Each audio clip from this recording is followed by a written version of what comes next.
Hey, do you want to make games but don't know what a variable is? Don't worry, I got you.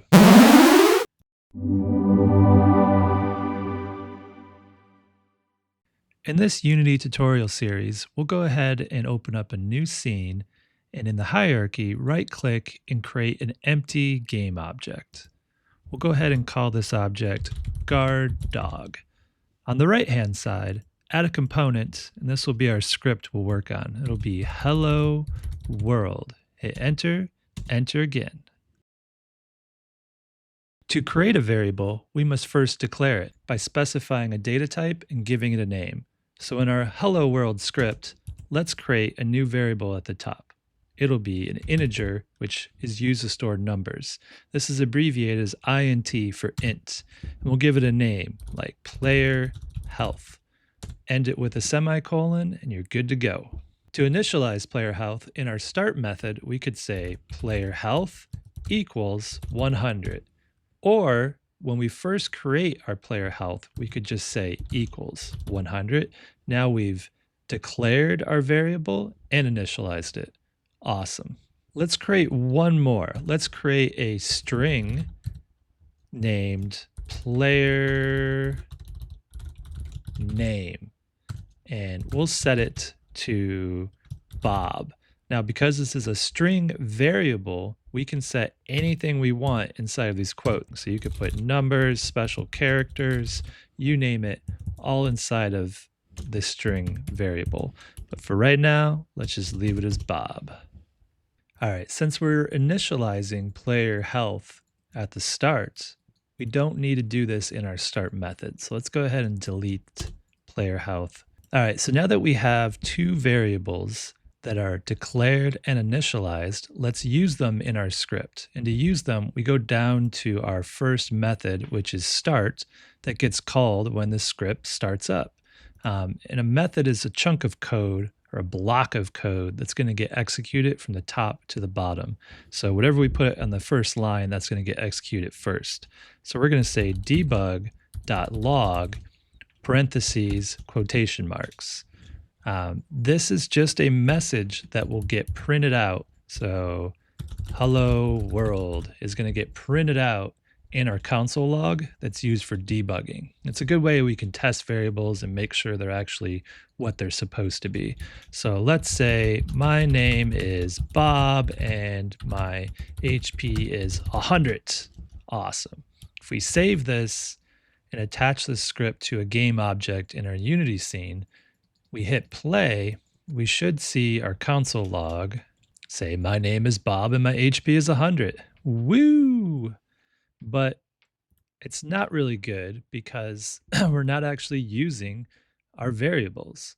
And you say, so what's the point of even having these variables? If we can just put in our code, my name is Bob and my HP is 100, we don't even need them. We should just delete them.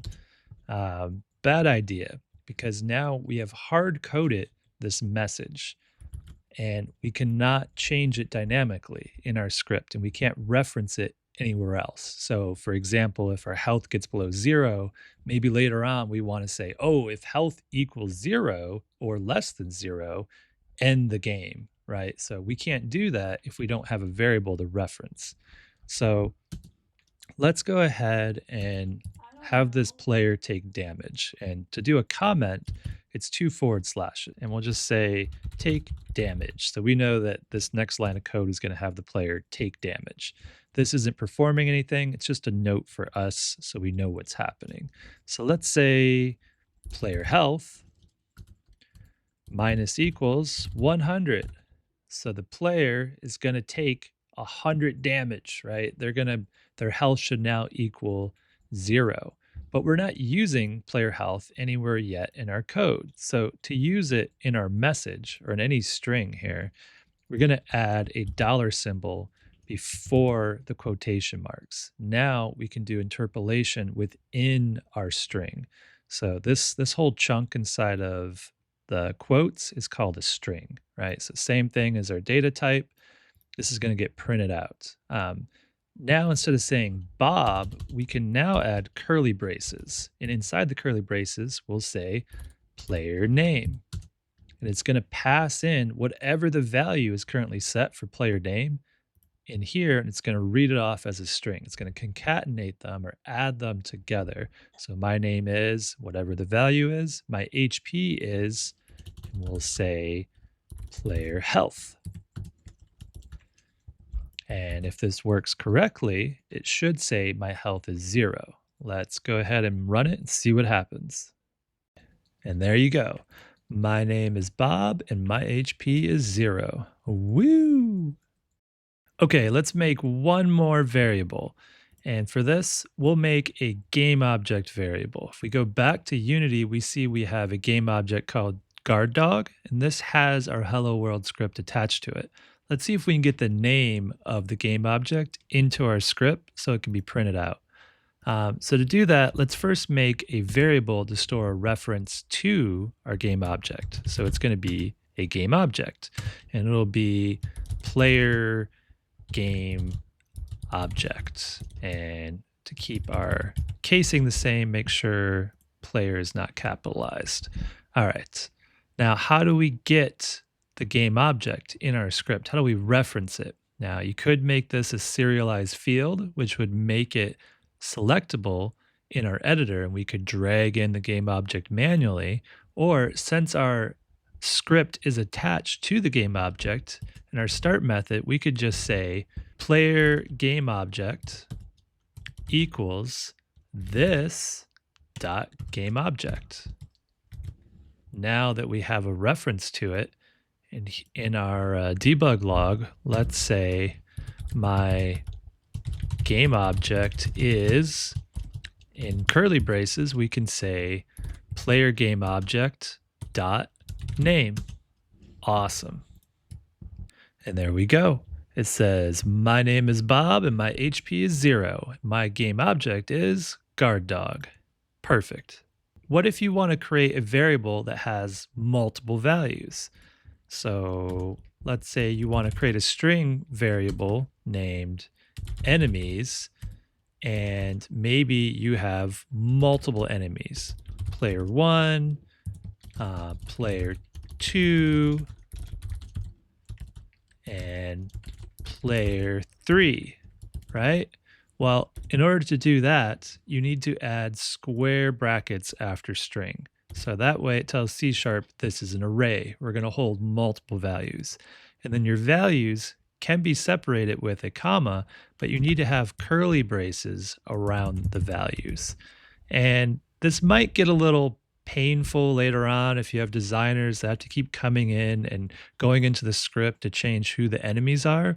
So we can actually make this easier, and we can just declare our enemies as an array and then make this a serialized field. When we make it a serialized field, it's going to be displayed in our editor. So let's save this, jump over to Unity, and let's see our script in action. All right, so on the right-hand side here, we see we have hello world.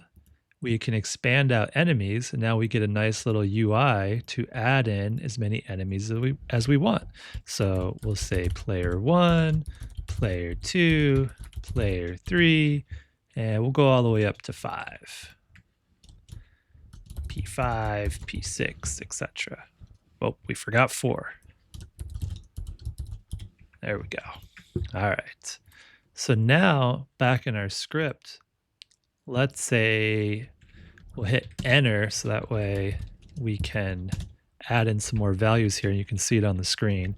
We'll say my enemy is enemies, and because this is an array, we can't just say enemies. So instead, we need to tell it which enemy are we talking about. So to do that, we do square brackets. So we'll say enemy 1. So the first enemy on the list, which should be player 1, right? And we'll save this, we'll run it, and let's see what happens. There we go. It says my name is Bob, my HP is 0, my game object is guard_dog, my enemy is player 2. What? Okay, so something to remember in C#, if we look again at our list, this is element 0, which is correctly named player 1.